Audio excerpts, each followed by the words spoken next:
નમસ્કાર દર્શક મિત્રો, TV30ના ડિજિટલ પ્લેટફોર્મમાં આપનું સ્વાગત છે। આપ જોઈ રહ્યા છો ટોપ ન્યૂઝ।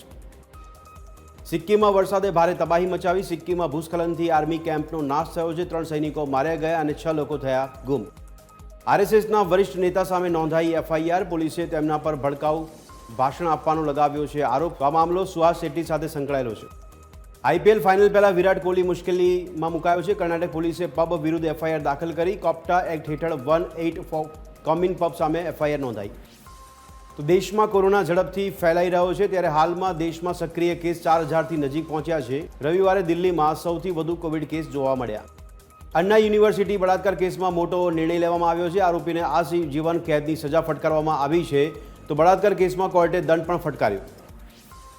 મોદી સરકારના ત્રીજા કાર્યકાળને 11 વર્ષ પૂર્ણ થવાને લઈને 4 જૂને કેન્દ્રીય મંત્રી પરિષદની બેઠક। મોદી સરકારને 11 વર્ષ પૂર્ણ થવાને લઈ જનતા વચ્ચે જવાના મુદ્દે ચર્ચા કરવામાં આવી।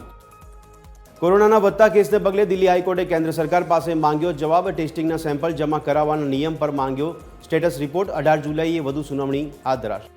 કડી વિસાવદર વિધાનસભા બેઠકની પેટા ચૂંટણી પર જામ્યો જંગ। ભાજપ, કોંગ્રેસ અને આપના ઉમેદવારોએ ભર્યું ઉમેદવારી ફોર્મ। કડીમાં ચાવડા વર્સિસ ચાવડા, તો વિસાવદરમાં ત્રિપાંખીયો જંગ। ગ્રામ પંચાયતની ચૂંટણીમાં બનાસકાંઠાની પેડાગડા ગ્રામ પંચાયત સૌપ્રથમ સમરસ સાબિત થઈ। ગ્રામજનોએ સરપંચ, ઉપસરપંચને બિનહરીફ જાહેર કર્યા। સરપંચ તરીકે સુરેશ ગઢવી અને ડેપ્યુટી સરપંચ તરીકે કેતન જોશીની વરણી। તો અમદાવાદમાં એક જ દિવસમાં કોરોનાના નવા 50 કેસ નોંધાયા છે। કોરોનાથી શહેરમાં 2 મહિલાઓના મોત થવાના અહેવાલ છે। તો હાલ અમદાવાદમાં કોરોનાના 197 એક્ટિવ કેસ છે।